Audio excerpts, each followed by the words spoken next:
Hi, my name is Ashraf Ismail, Game Director of Assassin's Creed 4 Black Flag, and I'm very proud to be showing off the Caribbean open world. Here, we're going to start with Edward. After completing a few missions, he's met up with the assassins, but he's not yet bought into the creed, so he still has this selfish need for fame and fortune. Edward is one of the most unique characters we've created for the Assassin's Creed universe. He is a man who is still trying to figure out who he is in life and what he wants to get out of it. At this point in the story, he still wants that fame, so one way to get it is to complete these assassination contracts. This is a way to make money and to gain a bit of notoriety. So here we go. We have 2 targets to take out, 2 Templar brothers. So we're going to accept the contract, and the world map is going to show us where this contract takes place. So we see here that the contract is actually very close to us. It starts in the village we're in, but as we zoom out, we want to show you the world that we have. Many locations, over 50 locations, centered by Cuba, the Bahamas, and Florida up north.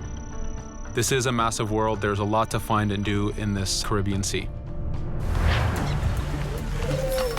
But now we'll get back to the Fisherman Village and go after our targets. The Fisherman Village, it's one type of location in this world.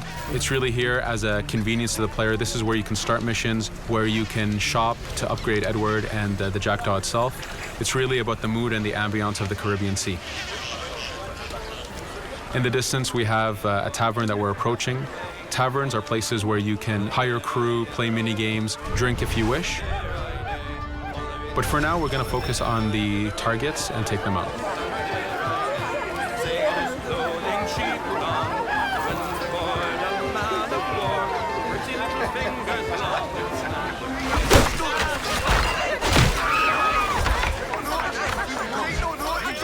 Now that we've taken out one brother, the other one's going to bolt.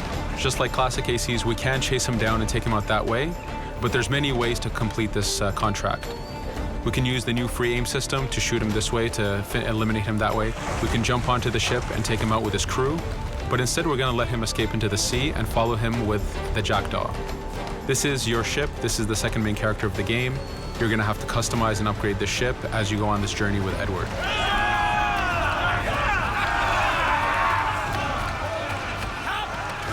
We've seamlessly gone from a ground chase right into a naval chase. We could destroy the ship and complete the contract that way, but instead, using the spyglass, we can see that he's carrying a lot of rum. Rum is important in the economy system. It's one way of making a lot of money if you sell it properly. So instead of destroying the ship, we're going to plunder that ship. Fire! Here you can see the upgrades that we've made into the naval combat. Using the front cannons, you can shoot chain shots to slow down the ship. Using the new round shot mechanic of trajectory aiming, you can aim for the hull and do a lot of damage this way. This specific enemy is what we call a frigate. Frigates are the type of ships that you need to destroy as fast as you can, because the longer the fight lasts, the more damage they're capable of doing. We have other enemy types like the Charger or the Man of War. The Man of War is a massive ship capable of carrying over 100 cannons. These are ships that you really need to upgrade to be able to face. But now that this frigate has been demasted, we can start the boarding. Boarding, it's very important. You are a pirate. This is how you gain cargo. This is how you take on ships. So here we can start the boarding from any orientation or angle we wish. The distance even matters. If you get too close, the 2 crews will just jump right into each other. If you start a bit further, you can jump in the water and go in for a sneak stealth attack. We have 2 objectives to accomplish for this boarding. We can take out the captain, and we need to take out some of his crew. So using the swivel gun, we will efficiently take out a lot of the crew. And now we'll go for the captain using Edward's navigation abilities. Here, again, using the new free aim system, we have a dangerous enemy on the other side taking out our crew. We can easily take him out with a headshot. So what we see here is that 2 ships have come together to create this 3D environment where, using your assassin abilities to navigate, to be stealthy, you can take the advantage and get the kill by surprise. Now that we've taken out the captain, we still need to take out a few of the crew members to complete this boarding. Now that we've plundered the ship, we're going to gain that rum that we saw earlier, but we're also going to gain ammo and crew members and some gold. With every boarding, there's 3 options that you can do with that ship. You can gain crew members, you can send the ship to your fleet if you wish, or you can salvage a ship to repair the Jackdaw if you took too much damage in the fight. In this case, since we did well, we're going to send the ship to our fleet. Now that we're back in the Caribbean Sea, we needed to make sure that every minute something is being advertised to the player, something new for the player to do. In this case, we have this uncharted location. These are what we call playas. We have over 75 of these in the Caribbean world. Every playa has something very important for the player to find, something that will help in upgrading Edward or the Jackdaw. So it's in your advantage to explore these locations.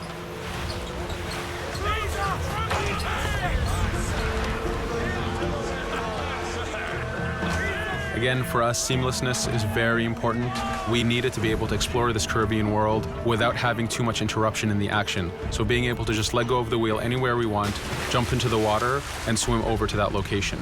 This is very important for the mood and the immersiveness of this Caribbean open world.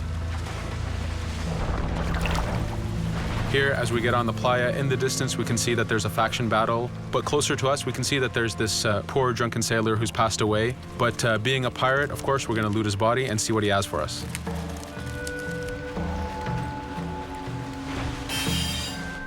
So we found a treasure map. This treasure map is asking us to go to an island called Misteriosa. Every time you find one of these, you know that you're going to find a treasure that is linked to the progression of the Jackdaw or Edward, so they are very valuable. Here we're going to take a look at that faction battle. We have a British ship facing off against a Spanish ship. We could jump in and take advantage of this opportunity, allowing each ship to weaken the other and for us to plunder both. But now we're going to make our way back to the Jackdaw. Again, this is the second main character of the game. There's a lot of customization and a lot of upgrading to do on the Jackdaw. You can upgrade all the weapons to fit the playstyle you wish. Now, as we get onto the Jackdaw, we can see that the crew is cheering for us. Edward has a really close relationship with his first mate, Adewale, standing right there, and with his crew. And this is something that you'll see later in the demo, that we can lose and gain crew members. Again, using the spyglass, we can really see the contents of a ship, but you can also assess the danger and threat level of these ships. But for now, we're going to continue to Misteriosa to find that treasure. Here we've crossed into a harpooning zone. The harpooning system is connected to the hunting system, which is used for upgrading Edward himself. So you can upgrade the number of weapons he carries, the ammo that you can carry, and even his health. But for now, we've moved past that zone and we've got into a storm. Storms are very dangerous. If you're not careful, if you don't know how to navigate a storm, you will take damage to your ship and you will lose crew members. In the distance, we can see a water spout. This is a tornado in the ocean. These are very dangerous. They can suck you in, and when they do, they tear the ship apart and take out your crew. Here we can see its effect on a ship. This poor ship got sucked in and got destroyed. Storms are very dangerous, but we wanted the player to take advantage of this. When you've mastered a storm, when you know how these systems work, you can pull enemies into a storm and let the storm do damage for you. So there is a strategic element to using a storm in the world.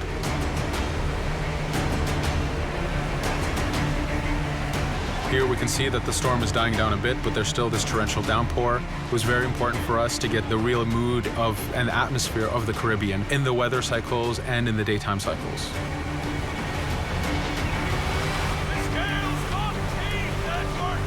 But here, since we've survived the storm, did pretty well, let's order our crew to sing. Sea shanties are a part of this game. It's a collectible that you can find in the world. So the more you find, the bigger playlist you have for your crew. But for now, we've made it to Misteriosa. So again, we're going to seamlessly get off our ship and explore this location. Misteriosa is a Mayan ruin. Mayan ruins are heavy with stealth and navigation capacities. There's a lot of treasures and hidden discoveries to be found in these locations.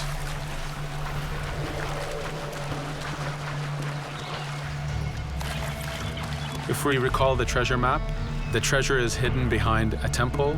So just by quickly looking around, we can see that temple looks about right. So that's our objective. We'll head there. As we go this way, we can see there's a lot of guards on the beach. We could go in and fight them if we wish to, but to show off that this is a mini open world, we're going to try to find a different route to get to our objective. Here, we've seen a guard. We don't want to alert him, and we don't want to alert the guards on the beach, so we're going to use our stealth ability to take him out silently.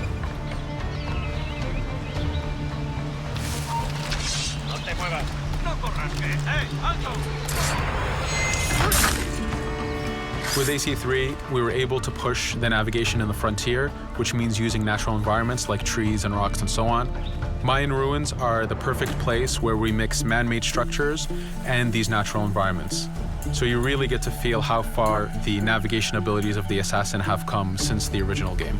In the distance there, we can see another part of the island being blocked off by a patrol of guards. We're going to avoid it for now and go for that treasure.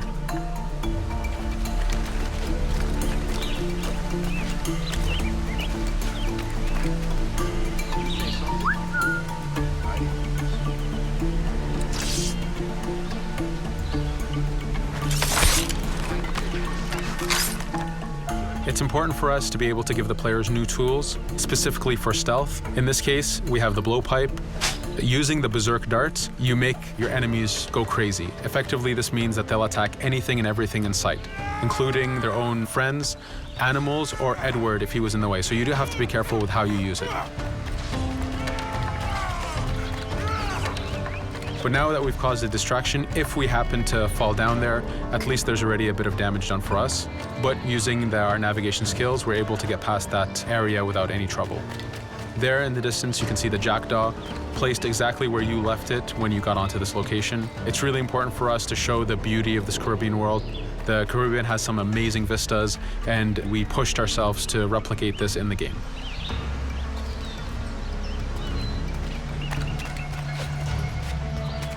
As we continue forward, we can see in the distance there's a couple prisoners that are taken hostage.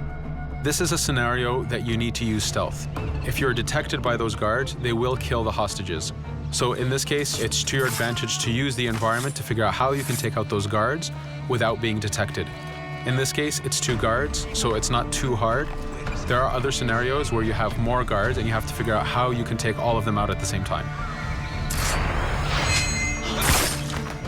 Now that we've freed these prisoners, they are more than happy to join our crew. This is just one way of gaining crew members. As mentioned earlier, there's the taverns. There's actually many different setups of gaining crew.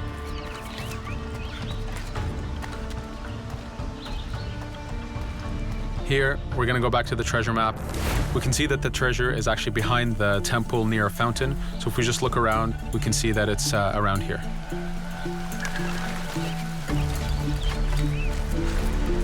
Now that we've found the treasure, what we've actually found is a blueprint. Blueprints are incredibly valuable for the upgrading of the Jackdaw. This is how you can upgrade the biggest and most devastating upgrades of the ship. So here we're approaching a reach high point. Just like classic ACs, synchronizing with a reach high point reveals the contents of a location and the map itself. But as an added feature, because this game world is so huge, there are many different locations, this also becomes a fast travel point. So now you can, by synchronizing, now you can come back here anytime you wish to collect those treasures that we passed up a bit earlier. Here we've reached the end of the demo. This was a tease of the open world that we have. We're very excited to be able to show off this game and to let you play it very soon. Thank you for joining us.